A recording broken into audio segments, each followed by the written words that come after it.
Puji Tuhan, saudara-saudari yang terkasih dalam Tuhan Yesus Kristus. Selamat berjumpa kembali dalam program Roti Hidup Mana Surgawi.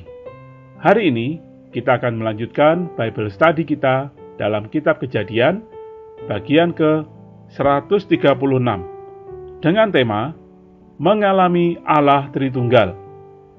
Ayat Alkitab yang akan kita baca, Kejadian pasal 6 ayat 16. Buatlah atap pada bahtera itu, dan selesaikanlah bahtera itu sampai sehasta dari atas, dan pasanglah pintunya pada lambungnya. Buatlah bahtera itu bertingkat bawah, tengah, dan atas. Saudara-saudari, dalam Kejadian pasal 6 ayat 16, ditulis bahwa bahtera terdiri dari 3 tingkat, yaitu tingkat bawah, tengah, dan atas. Ketiga tingkat bahtera menunjukkan tahapan ketinggian yang harus kita capai. Kita harus ingat bahwa angka 3 dalam Alkitab melambangkan Allah Tritunggal. Sebagai orang Kristen, kita harus senantiasa mengalami Allah Tritunggal dalam hidup sehari-hari kita. Bagaimanakah kita dapat mengalami Allah Tritunggal ini? Dimulai dari Roh Kudus yang mencari kita, manusia berdosa ini. Kemudian, Yesus Kristus yang menyelamatkan, dan Bapa yang memelihara dan memberkati kita dengan berkat rohani dan jasmani. Dalam Alkitab juga ada 3 tahapan Allah Tritunggal ini. Dalam Kejadian pasal 1 ayat 2, ada roh Allah yang melayang-layang mengerami kita, memberikan kita perasaan batin yang membutuhkan, haus, dan mencari Allah. Kemudian dalam Kejadian pasal 3 ayat 1, ada firman dan terang.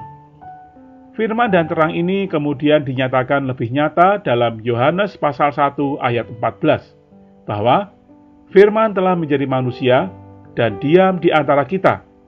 Inilah Yesus Kristus, Putra Allah yang menyelamatkan kita. Selanjutnya, setelah kita percaya dan beroleh anugerah keselamatan, barulah kita dilayakkan memanggil Allah dengan memanggil, Ya Aba, Ya Bapa.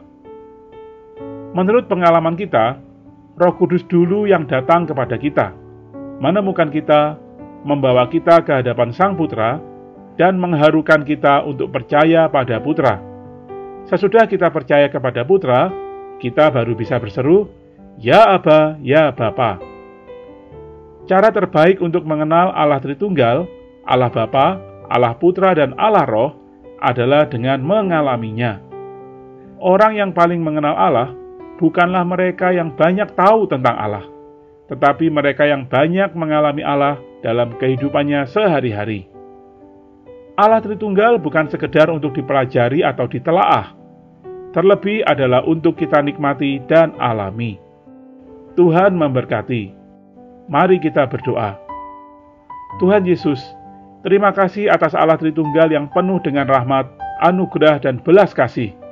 Aku yang berdosa dan tadinya tak berpengharapan ini, kini bisa berbahagia di dalam rencana, rancangan, dan kehendak-Mu. Ajar aku bisa mengalami diri-Mu hari demi hari. Terima kasih Tuhan. Amin.